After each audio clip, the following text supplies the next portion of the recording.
हमारे परिवार से ऐसी पालना मिली। जैसे हमारा ग्रैंडफ़ादर के भाई थे, वो बॉम्बे में थे। 40 साल के एज के बाद तो वो हरिद्वार में गए हुँ। और वहाँ बहुत साल रहे। 70 साल पर फिर लौकिक घर में आए, कुछ बीमारी के कारण। उनके पास सब रामायण, महाभारत, गीता, स्वामी विवेकानंद की बायोग्राफ़ी, ये सारे इंग्लिश में थे। मैं उस समय 7वीं, 8वीं, 9वीं पढ़ता था। उस समय हमको कहा कि आप ये पढ़ो, हुँ। लेकिन परिवार वाले कहते थे नहीं। तो भी मैं जब खाली समय मिलता है तो जाके पढ़ता था। जी। सबसे पहले मैंने स्वामी रामकृष्ण परमहंस की बायोग्राफी पढ़ी। उसके बाद कहा भगवान कौन? तो कहा रामायण पढ़ो, महाभारत पढ़ो। पढ़ते पढ़ते आया, समझ में आया भगवान विष्णु सब कुछ है। तो ये कंक्लूजन में पहुंचा। फिर कहा भगवान कौन? तो रामायण पढ़ा तो राम भगवान। फिर भी लगा विष्णु सब कुछ है। फिर एक किताब मिला, संस्कृत में था, संस्कृत इनटू मराठी भाषा में। हुँ, हुँ। तो उसमें 31 श्लोक थे। एक श्लोक में लिखा कि गीता में कहा था भगवान कोटि सूर्य समप्रभ है। तो मेरे मन में प्रश्न था, वो सूर्य कहाँ है? ये सूर्य तो रोज दिखाई देता है। हुँ, हुँ। तो वो जब पढ़ रहा था मैं, लीप ईयर कहते हैं, अधिक मास कहते हैं, 31 श्लोक्स थे। तो लास्ट वाले श्लोक में लिखा था भगवान कौन? कोटि सूर्य समप्रभ है। तो हमने कहा वो सूर्य तो कैसे दिखाई देगा, ये तो दिखाई देता है। हुँ, हुँ। फिर उन्होंने कहा और पढ़ो। तो फिर पढ़ा, उसके अंदर और एक एक्सप्लेनेशन आया, कौन है वो कोटि सूर्य समप्रभ? अनंत, ही इज इन्फिनिट। तो अनंत क्या है, ये सोचते सोचते मैं फर्स्ट ईयर कॉलेज में पहुंचा। अच्छा, मतलब वो बाल्यकाल से जो तलाश थी, अध्ययन करते-करते आप यहाँ फर्स्ट तक आ ईयर गए। कॉलेज पहुंच गया। अब कॉलेज में पहुंचने के बाद हुँ, हुँ। मैनेजमेंट पढ़ाने के लिए एक प्रोफेसर आते थे जी। और वहाँ इंग्लिश और कन्नड़ा भाषा चलती थी, लेकिन दोनों भाषा कोई बोलते नहीं थे। कोंकणी, वहाँ के मराठी ऐसे बोलते थे। एक स्टूडेंट था, उसका भाई दूसरे कॉलेज में प्रोफेसर था और वो कर्नाटक से था, बेंगलुरु से। हुँ। तो वो आके हमारे बाजू में बैठता था क्योंकि मैं इंग्लिश में बोलता था। एक दिन प्रोफेसर ने पूछा कि ये जो शरीर है, ये खाता है, पीता है, बोलता है, ऐसी एक मूर्ति मंदिर में रखी है, लेकिन वो मूर्ति कभी बोलती नहीं है।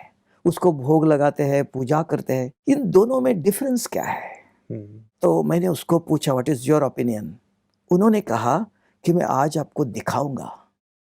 फिर भी मैंने पूछा कि आप किताब पढ़ो कहेंगे, इस मंदिर में जाओ? नहीं, आई विल शो यू। उसका भाई दूसरे कॉलेज का प्रोफेसर था। जी। वो ये ज्ञान जानते थे, ब्रह्मा कुमारीज का ईश्वरीय विश्वविद्यालय का। उनके कमरे में एक शिव बाबा का निराकार शिव का चित्र लगा हुआ था, तो वो सूर्य के जैसा था। हुँ। जैसे मैं उनके कमरे में गया, उस चित्र को देखते ही मेरे ऊपर एक प्रकाश आया। जो मैं ईश्वर को ढूंढ रहा था, इन्फिनिट है, वो ये चित्र है, इसकी स्टडी करनी चाहिए। हुँ, हुँ। तो घर बहुत दूर होता था, तो शाम को 5 बजे से 9 बजे तक, जी। 2 साल तक दोनों हम डिस्कशन करने लगे, क्योंकि मैंने रामायण, महाभारत, गीता पढ़ा था। जी, जी, जी। पढ़ने का शास्त्रों में क्या कहा, ब्रह्मा ने सृष्टि कैसे स्थापन किया, हुँ, हुँ। और ये ईश्वरीय विश्वविद्यालय में क्या सुनाता है। जी, जी। तो इन्हीं तो विषयों पे चर्चा हुआ करती हाँ, थी। डिस्कशन वो करता जो रहेगा। आपको अनुभूति हुई, जैसे प्रकाश आ रहा है, तो ये क्या साक्षात्कार था ना, या खुली आँखों से आपको ऐसा फीलिंग हुआ? कोई साक्षात्कार नहीं, सिस्ट फेथ। जो मेरे अंदर एक खोज थी जी। कि ये सूर्य को तो मैं रोज देखता हूँ, वो कोटि सूर्य जितना प्रकाश वो क्या है। हुँ, हुँ, हुँ। तो इस चित्र को देखते ही एक फ्लैश आया, फेथ आया जी, कि ये यहाँ यही कुछ है। है, ओके। हाँ, इसकी स्टडी करनी चाहिए। जी, व्हाट जी, इज जी। दिस? हुँ। तो वहां से स्टडी शुरू हो गई। अच्छा। रोज शाम को 5 बजे मैं आता था, बहुत दूर से, 3-4 किलोमीटर से, और 5:30-6 बजे तक पहुंच जाते थे। 6 से 9 बजे तक हम दोनों समुद्र के किनारे पर वॉकिंग करते जाते थे। तो मैंने ये पूरा सुनने के बाद, डिस्कशन करते, मैं एक निर्णय में पहुंचा, कंक्लूजन में पहुंचा कि शास्त्रों में बहुत कुछ ज्ञान है, वो सब हम पढ़ते रहेंगे तो जीवन ऐसे ही चला जाएगा। तो मैं ग्रैंडफादर को देख रहा था, हुँ, क्योंकि उन्होंने मुझे कहा कि जीभ को जीत लो, फिर कहा नींद को जीत लो, हुँ। लेकिन कहीं भी आत्मा का ज्ञान नहीं सुनाया। जब से मुझे आत्मा का ज्ञान समझ में आया, जी। तो ध्यान समझ में आया। हुँ, हुँ। तब मुझे लगा सारे शास्त्रों का निचोड़ यहाँ मिलता है, जी, जी, जी। इसकी स्टडी करनी चाहिए। तो जिस आत्मा की बात आप कर रहे हैं, तो जिन शास्त्रों का आपने अध्ययन किया, क्या वहाँ आत्मा का कोई वर्णन नहीं मिला आपको? कहीं नहीं मिला। इवन मैंने ग्रैंडफादर से पूछा जी, जी। तो उनको कहा आपने आत्मा के लिए कुछ बोला ही नहीं, हुँ। तो ये आपको किसने सुनाया? तो हमारे कॉलेज में एक प्रोफेसर है, आपको ये सभी कंफ्यूज करेंगे, आप ये सब नहीं सुनना, अच्छा। हमारे पास सारे शास्त्र है, वेद है, हुँ। ये स्टडी करना। जी, जी, जी। फिर भी मैं सुनता था, उनको बताता था, लेकिन वो सुनते थे। हुँ। और क्या सुनाया, और क्या सुनाया, उनको भी रुचि थी। उनको लेकिन नया कुछ सुना रहा है। हाँ, हाँ। एक दिन कहा मुझे उनसे मिलाओ, हुँ। तो उनको लेके गया। तब उन्होंने कहा ये ज्ञान हमारे शास्त्रों में नहीं। हुँ। तब उन्होंने जब स्वीकार किया, कहा आप स्टडी करो। हुँ। वहां से मैंने स्टडी करना शुरू किया। जी। 4 साल कॉलेज तक हाँ, हाँ। हम और कॉलेज के प्रोफेसर और ऐसे 5 कॉलेज थे, सभी मिलकर ऐसे डिस्कशन करते करते पूरे 100 कुमार स्टूडेंट्स थे। जी, जी। तो वहाँ सेंटर खुल गया, बाकी कोई नहीं आते थे, हाँ। गृहस्थी बाकी कोई नहीं, सारे कॉलेज, 5 कॉलेज में पढ़ने वाले स्टूडेंट ही। जी, जी, जी। और दिनचर्या ऐसी थी, वो 1 पैसा भी लेता नहीं था। और हर संडे को बच्चे अपने अपने गांव में जाते थे। उसने कहा इनको किसी को छोड़ना नहीं। कैसे पकड़े? एक संडे को पिकनिक में सबको ले जाता था, जी। एक संडे ज्ञान के डिस्कशन, एक संडे मेडिटेशन करना है, हुँ। और एक संडे को कुछ आप रमणी कथा करो, एंजॉयमेंट करो, जी, जी। ऐसा। तो एक दिन मैंने कहा बहुत खर्चा होता है, हमने पैसे दिया नहीं, आपको माँ बाप ने पढ़ने के लिए पैसे दिया है, ये पढ़ाई में यूज करना, इधर नहीं। जी, जी। तो उनको 8,000 पेमेंट होती थी, वो पूरा कितना 4 साल कॉलेज तक में था, पूरा उसने उसी में लगाया था। आज भी है। जी, जी, जी। उसके बाद वो प्रिंसिपल बने, अभी बेंगलोर में है। चलिए, उनको ये मन में ये था कि ये सारे जो यंग बच्चे हैं, उनके अंदर ज्ञान का सुंदर प्रकाश आए। तो आत्मा की बात आपने कहा कि ध्यान की ओर आप बढ़े, तो क्या इससे पहले आप किसी प्रकार का ध्यान नहीं किया करते थे? यहाँ करते थे। आके आपने ध्यान सीखा? उधर भी करते थे, जी। क्योंकि गीता के बाद सनातन धर्म के अंदर संध्या करते हैं शाम को, जी।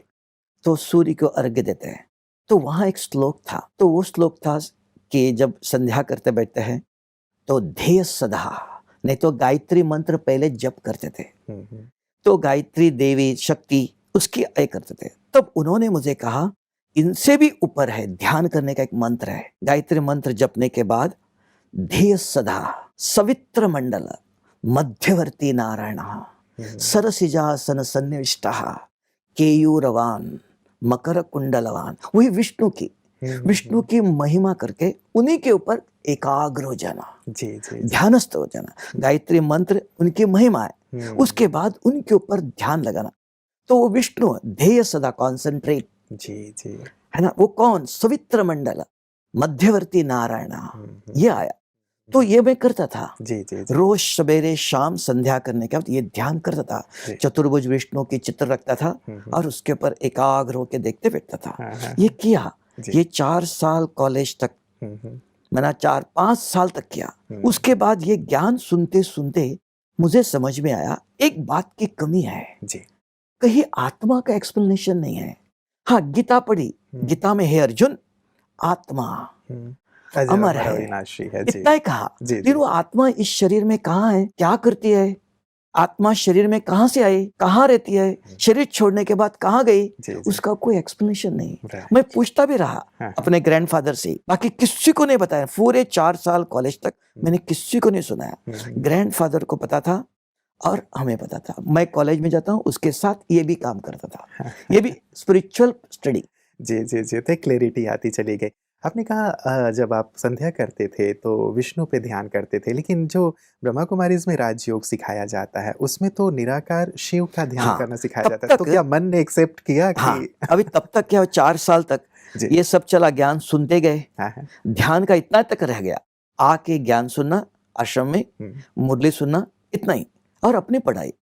जब मैं बॉम्बे आया 4 साल पढ़ाई के बाद, बॉम्बे आने के बाद भी वहां भी ऐसे ज्ञान सुनना, मेडिटेशन के लिए बैठना, इतना ही था। वो मेडिटेशन के अभी तक कुछ नहीं। वहां मैं रोज, हमारे पास 3 जगह पर मकान थे, तीनों जगह पर नजदीक सेंटर था। एक सेंटर पर मैं सवेरे जाके बैठता था, छोटा सा था, तो वहां बैठने के लिए जमीन पर कारपेट था, तो वहां बैठो, पाव दर्द करते थे, लेकिन क्या करो, 2-2 नैपकिन ले जाता था, पाव के नीचे जाके बैठ जाता, डाल देता, बैठ जाता था। लेकिन मेरे बाजू में भी एक भाई बैठता है, उसको भी पाँव दर्द करता है।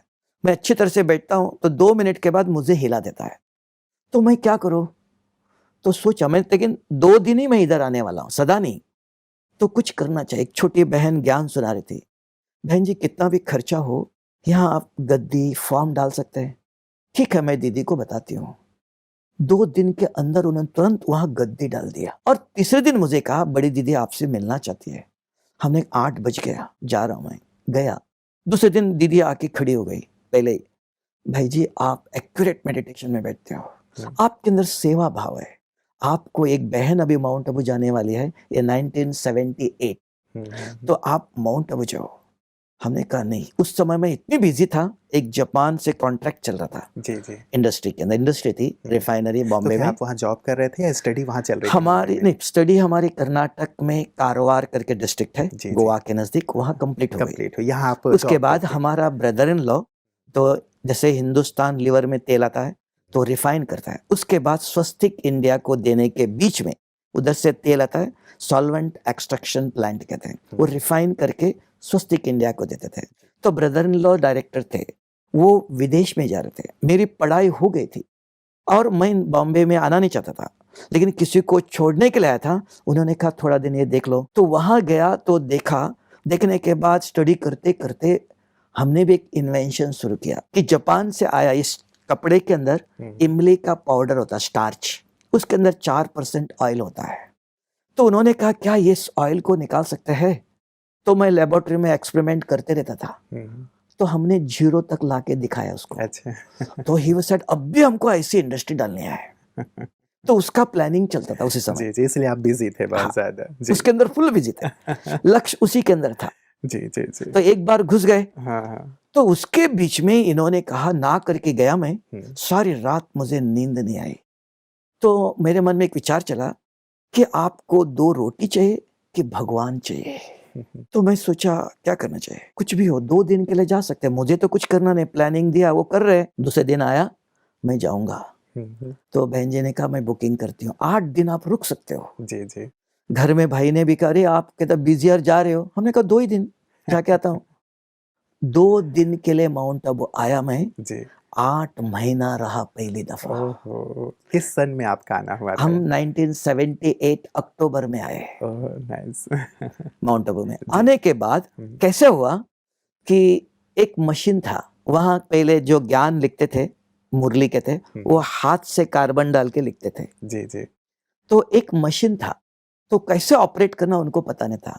यहाँ सारे मीडिया की जो सेवा करने वाले एक करुणा भाई करके थे, उन्होंने आके सवेरे सवेरे कहा कि मैंने सुना कि आप इंडस्ट्री चलाते हैं, मशीन जानते हैं। हमने कहा नहीं, मैं कुछ नहीं जानता हूँ। नहीं, इधर एक मशीन है, आप देखना। तो उसका किताब है, तो किताब ला के दिया। तो मैंने पढ़ करके मशीन को 2 महीने के अंदर उसके अंदर मुरली प्रिंटिंग करना शुरू कर दिया। वाह! और क्या, मैं नहीं करूँगा, मैं सिखाऊँगा। हाँ, हाँ। चालू करके दिया। जी, जी। तो शुरू हुआ गया, वहाँ से हाथ से लिखने के जगह लिथो शुरू हो गया, प्रिंटिंग होके। जी, जी। तो उनको लगा ये कुछ जानता है। हाँ। फिर वहाँ आग लगी, तो वो पानी डालने लगे। तो मैंने कहा अरे इनको पता ही नहीं आग कैसे बुझाना।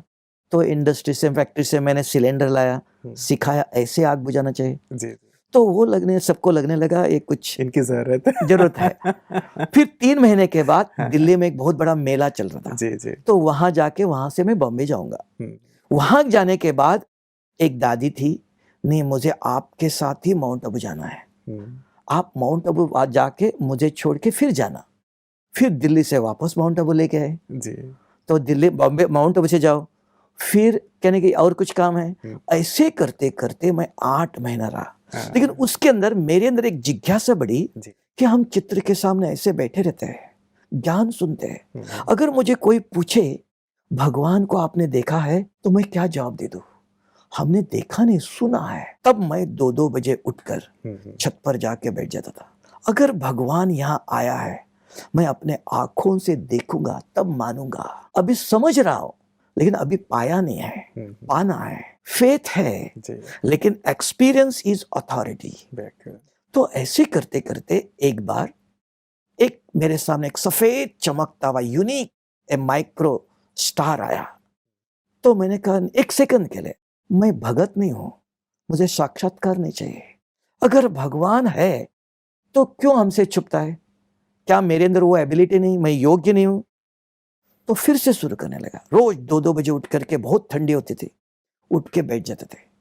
अगर भगवान आया, मुझे देखना चाहिए।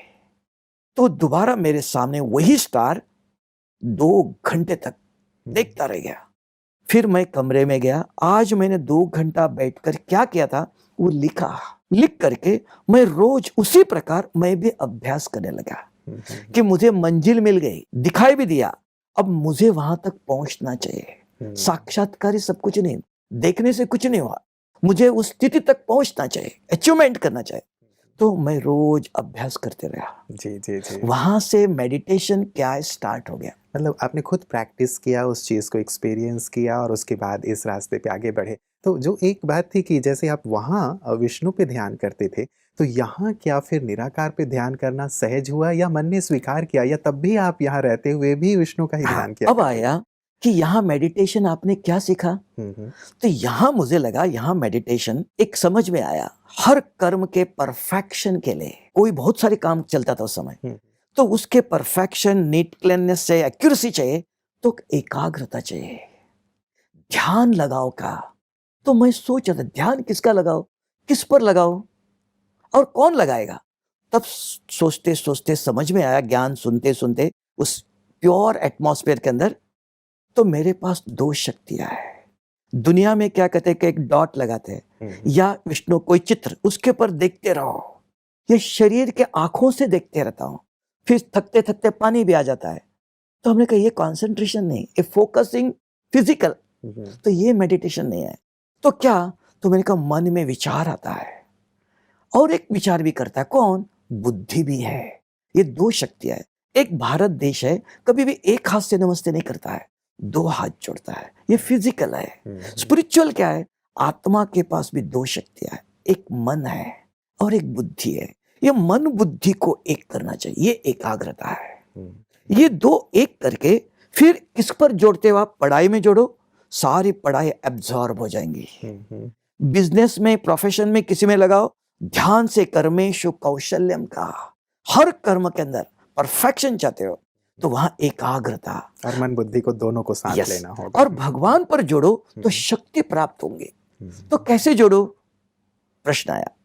तो वहां करते करते एक अभ्यास आया, तो सिंप्लीफाई, बैठते ही अपने, इंग्लिश में सुनते थे, talk to you, be introspection, अंतर ध्यान में जाओ। हमने कहा अंदर क्या है, तो ध्यान क्या है, इन दोनों को एक कर, एक जगह पर एकाग्र करना चाहिए। जैसे साइंस ने पढ़ाया, कागज धूप में रख दो, निरंतर सूर्य की किरणें पड़ती है, वो कभी जलता नहीं है। तो सोचता था क्या हो रहा है, एक लेंस पकड़ा, हाथ हिलता नहीं है, सूर्य की किरणें एक ही जगह पर पड़ती है, एक ही सेकंड में जल जाता है। क्या हुआ, मेरे पास भी शक्ति है, वो एक जगह पर एकाग्र करना चाहिए। कैसे करो, तो एक विधि समझ में आई। मैं कौन, पूछता था, बुद्धि जवाब देती है। फिर पूछा, मेरा रूप, बुद्धि जवाब के, ज्ञान सुना हुआ है, समझ है, वो यूज, एप्लीकेशन ऑफ नॉलेज। फिर मेरे कर्म, मैं क्या करता हूं, हाँ मैं शरीर से कर्म करता, आंखों से इधर उधर देखता हूं, और क्या करता हूं, हाँ मैं शरीर से कर्म करता। तो आया कहां से, ऊपर से आया, शरीर मट्टी से बन के आया, मट्टी में मिल जाएगा, मैं यहां से नहीं आया, मैं ऊपर से आया। तो ये जो 5 प्रश्न आया, जवाब देने के दोनों एक हो गया। 10-15 मिनट तक कोई दूसरे विचार नहीं आए, इसी के अंदर स्वरूप बन गया। क्योंकि इंग्लिश में पढ़ा था, बी एम्बॉडीमेंट, स्वरूप बनो। स्व कौन, आत्मा, उसका चिंतन करते करते उसी रूप में रहा, दूसरे कोई विचार नहीं आया। तब मुझे लगा ये मैंने स्वयं को पहचान लिया, मैं ये हूं। फिर और कुछ करना है। अगर मैं कहां से आया, ऊपर, ऊपर क्या है, सूर्य है, उसके ऊपर क्या है, ब्रह्मांड है।